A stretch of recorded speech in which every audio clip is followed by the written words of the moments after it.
Hello, my name is Daniel, and I'm going to be helping you prepare for the upcoming CIR review that your school will be doing with SREB. By the end of this video, you'll have an understanding of what to expect with the CIR and the next steps that Wetzel County schools will take to prepare.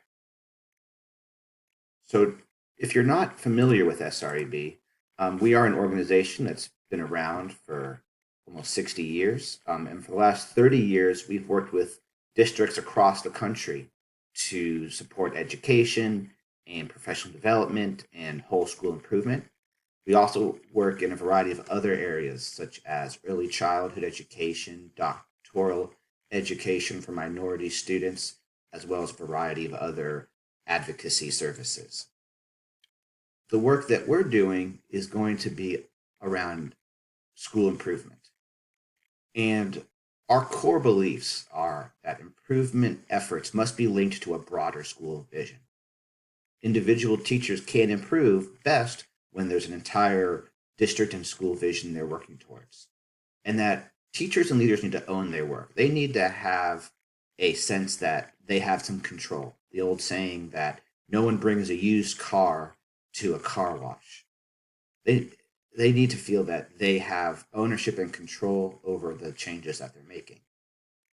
And that SREB believes that success happens when there's ongoing support within the school and from outside support agencies such as ourselves. And that will build capacity for schools to continue this type of process in the future. So to do that, we're going to start with what's called a curriculum and instruction review. And this will help you as a leader provide a vision for change or establish a need for change. To say, here are some data points that we want to grapple with and that we understand are worth grappling with. And from that, we're going to work with your school along with district leaders to look at these challenges and to make some adjustments.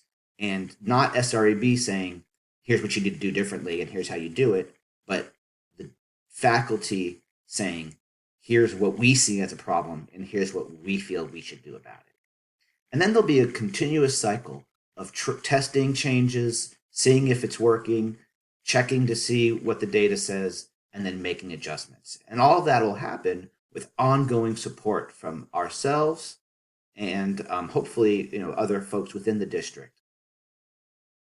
That'll involve both in-person workshops as well as virtual coaching.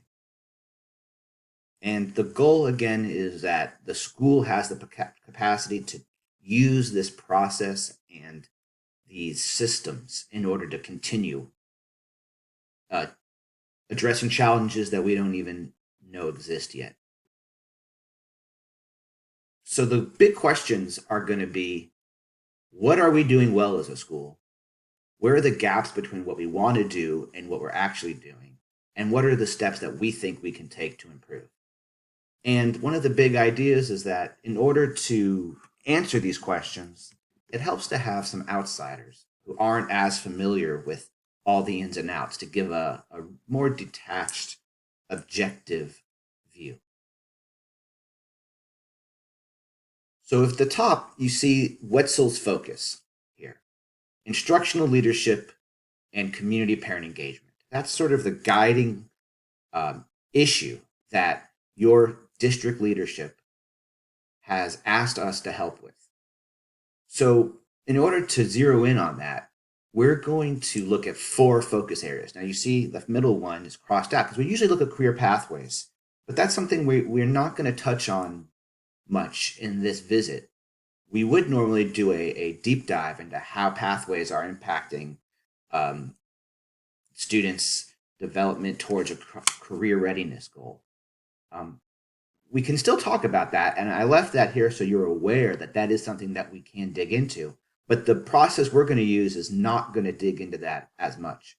So instead, we're going to look at quality instruction, aligned curricula, systems of support, and leadership for continuous improvement. Everything we look at will go into those categories, and by doing so, We hope to give you as a school leader a picture of what instructional leadership looks like, because all of these come under instructional leadership, and what type of community and parent engagement is happening and what can be done perhaps to help increase that. We know that's a common challenge throughout the country. So I'm just going to look at these individually for a brief moment. So the question we're going to try to answer is, how does the school ensure each student is engaged in classrooms via quality instruction aligned to grade level or above standards? So are teachers teaching the standards at the appropriate level? And how do they integrate literacy throughout that instruction?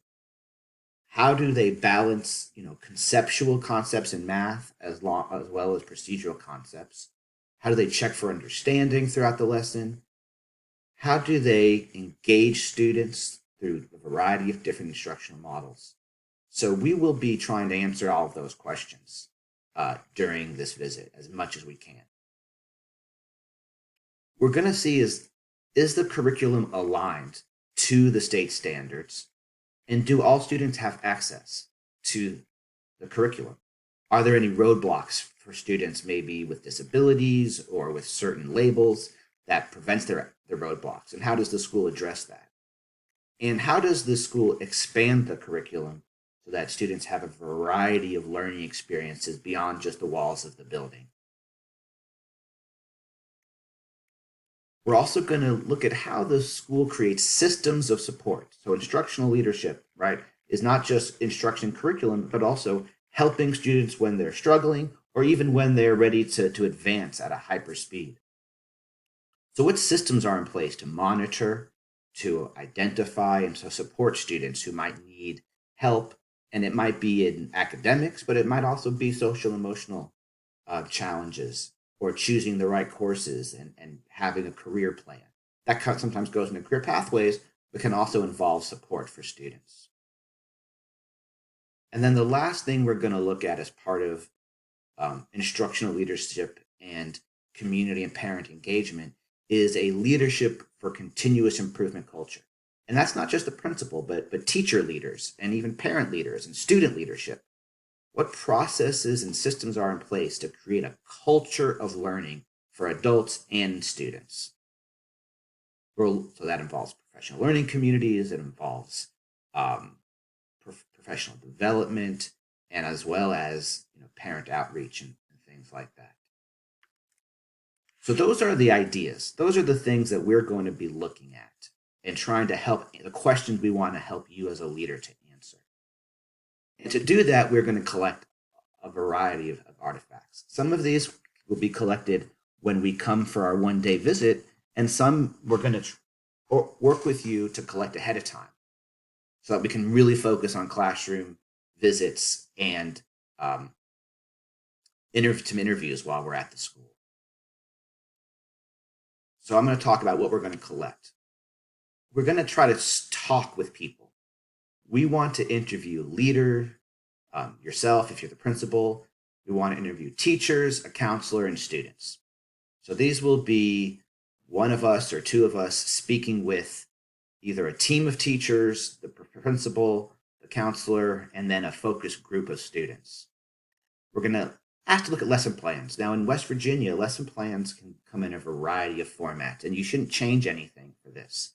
Whatever the teachers put on paper to plan their lessons, we would like to see what that looks like. Assessments are, think of these as unit assessments, to show that they've learned, to show this teacher that the students are mastering standards at the end of a unit. We're looking more at summative assessments here. Major assignments are going to be the challenging, rigorous, or not so rigorous. We want to see what they are. But the type of work that teachers give students to help them learn the content.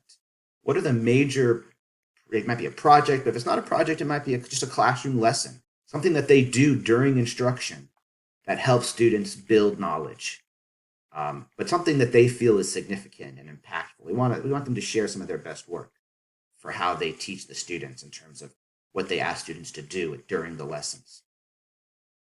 Any artifacts of collaboration, PLC notes, maybe PowerPoints that are used as part of professional development, anything that you use for having students work, teachers work together. So when I said, I should clarify, artifacts of teacher collaboration, and any artifacts of parent engagement, letters you've sent out, emails you've sent out, Facebook posts, anything you want to share with us to show what parent engagement looks like. Surveys. So you're going to get an email from Joe Tadlock, I believe, explaining steps for giving a survey. And you're going to have all the teachers complete a survey. For students, we only ask for 8th and seniors to complete the survey, 8th graders and seniors to complete the survey. And for parents, as many parents as possible. And so there'll be instructions coming. There'll be a link that we provide you and some steps. It will be very easy, I promise. And then when we come to your school on the assigned date, we're going to have classroom observations. And we'll be looking again at engagement, at formative assessment, at literacy, mathematics, and questioning, rigor, all of those common things. So just a little bit of detail on the interviews. So before the visit, we'll try to schedule a time with you, the principal, and a counselor. We just need one. It says counselors, but one is fine. If we can get those done before the visit, we can spend more time in classrooms. And then during the visit, we're going to speak to a focus group of students. So that might be maybe 10 students. We like to talk to 8th graders, 9th graders, and 12th graders. And teachers, right? Just a cross-section of teachers. If you have so just a cross-section of teachers from your school from a variety of content areas. And so, we'll work with you on the time for that during the visit. Now, like I said, we will do these surveys for parents, students, and teachers, and those instruction will come before the visits.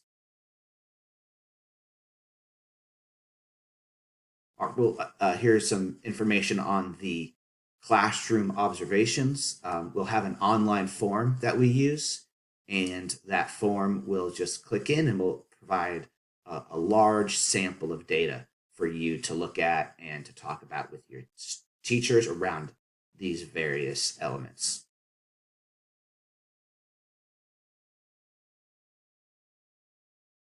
So some final words on preparing for the visit, okay?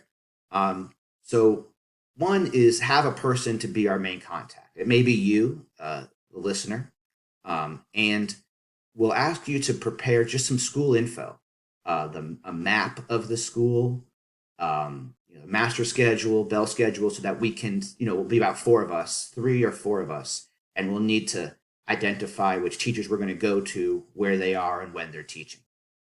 I'm going to show you in a second about a Google Drive. There's going to be a separate video with instructions on uploading to the Google Drive. So you can, 2-minute video. So some of these artifacts we're going to ask you to upload to that Google Drive. And then the surveys, like I said, coordinating the surveys. So we want to get that done at least the day before we come, right? So that we can look at those and make any evaluations and analysis. The sooner, the better. And just ensuring teachers are ready for the observations, right? We ask that every teacher have a folder that's the same color if possible with that day's lesson plan so that the observer has a good idea of what they're doing. So it's best if there's everybody has a green folder, and in the green folder is that day's lesson plan. Even if they don't usually do lesson plans, something to help give context of what they're working on for that day.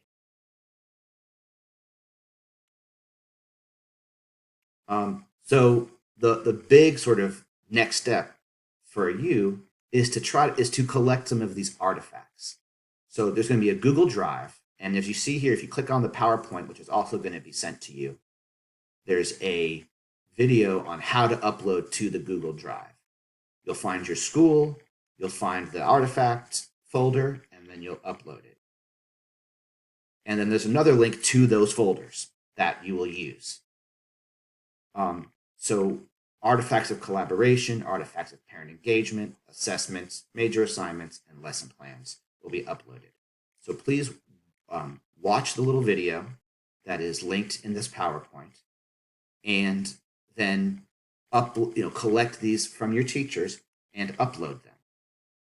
You're also receiving a site coordinator.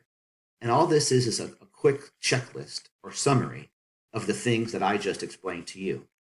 On it, you'll see the video for the uploading to Google Drive, as well as the artifacts, the Google Drive itself. When you click on that, it'll take you to this, and you'll find your school, and you'll upload the artifacts right here. And again, that video will talk about that in more detail.